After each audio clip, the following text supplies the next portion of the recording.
So then in 2005, there was a situation with a fire. There's a situation room. Yeah. So lead me up to that. Like, what exactly happened? Well, to be honest, that's kind of blocked out of my life, sir. And it's, it's something.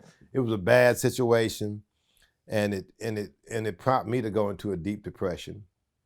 And so I don't even deal with that. It was a bad situation, and it took me, it changed my life.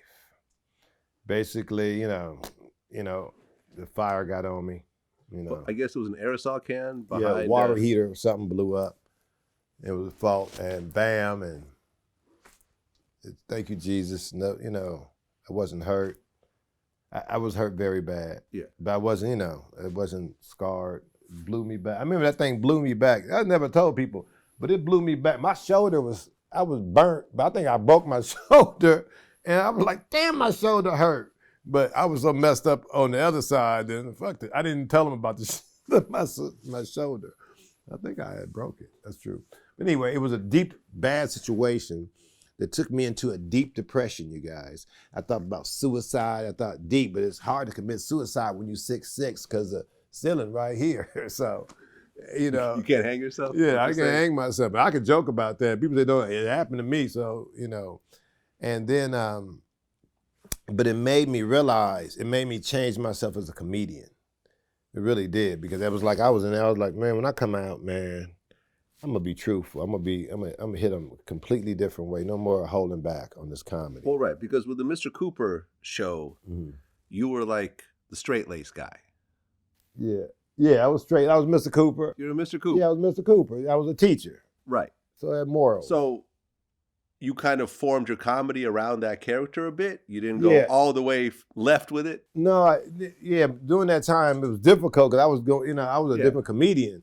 And so here I go on stage and people expect me to, be a different guy, and I was a different comedian. So I was always funny, but it was like a hard transition, for a minute. It was difficult. Well, I guess 18% of your body got burned in that accident? Yeah, I got burnt, bam. I was in the St. Francis burn unit for I don't even know how long. I was in coma, self-induced coma for a while, and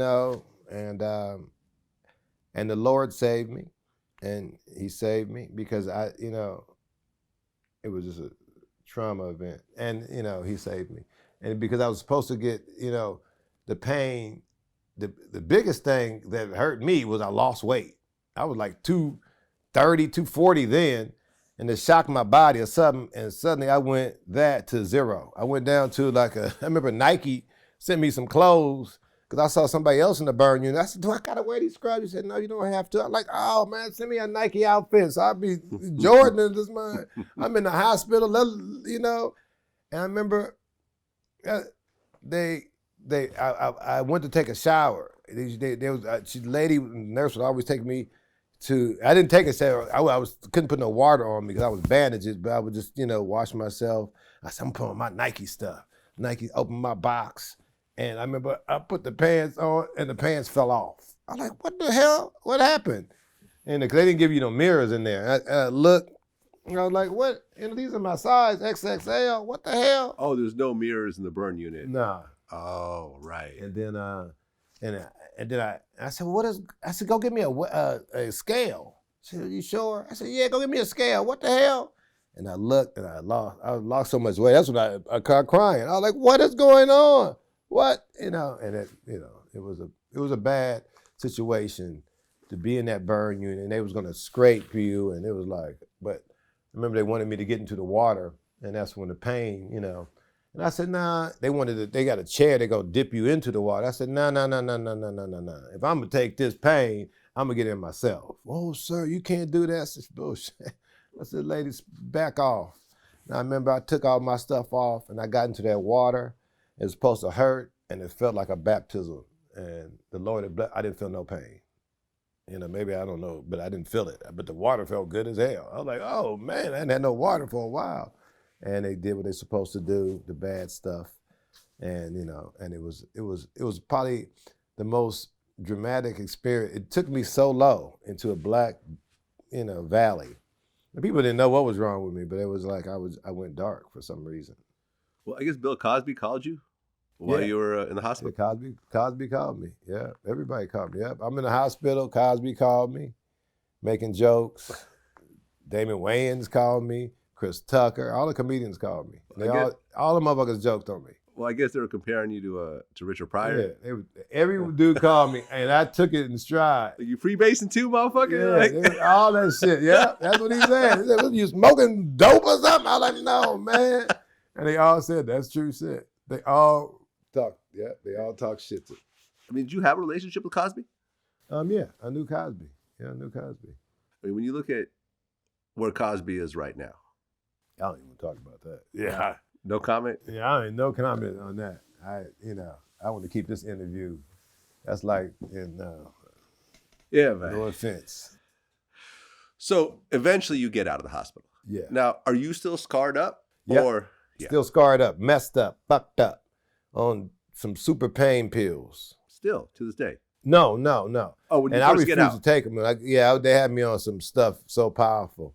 And I mean, my sisters knew what they were. Oh, I need one of them. Thank you. Go ahead and tell them you just dropped it on the floor. Okay. No. So you get out.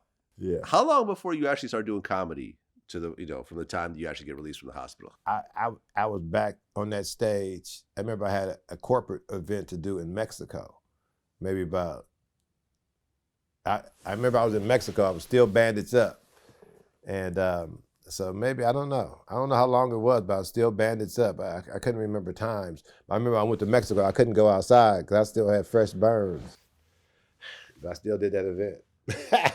Were you making like jokes about it during the stand-up, or did that come later? Well, I didn't tell, a lot of people didn't know about it. Since it happened in Oakland, Right. We already got TMZ. So if it had been in LA, it would have been all over. And it's something I didn't want people to think that I was messed up. People think you down.